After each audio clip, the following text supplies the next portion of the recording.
आज चाहिँ म तपाईँहरूलाई यो ड्रोन सट देखाउन गइरहेको छु है। अनि ड्रोनबाट चाहिँ म तपाईँहरूलाई यो भ्यूहरू देखाउँछु के कस्तो लाग्छ। यदि तपाईँहरूलाई चाहिन्छ भने कमेन्ट गर्नु होला, म राम्रोसँग सिकाएर देखाइदिन्छु। ल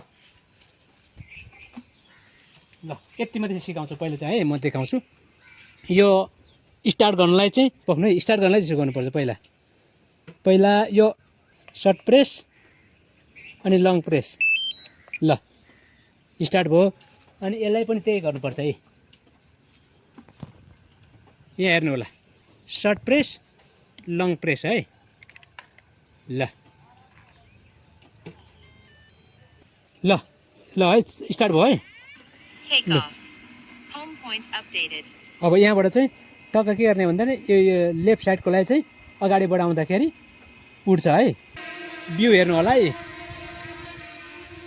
भ्यू ल हेर्नुहोस् है भ्यू। ल भ्यू हेर्नु हो। ल क्या गजब है। अलि अगाडि लेफ्ट साइड। ल आफूतिर तान्ने है। अब यसलाई घुमाउने, अब टक्क लगाएर यता फर्काउने, हेरिराख्ने, आफूतिर फर्काउने। पहिला ब्याट्री लो भयो, यो गर्दा गर्दै ब्याट्री सिद्धिहाल्यो। फुल भिडियो चाहिँ म तपाईँलाई पछि देखाउँछु ल।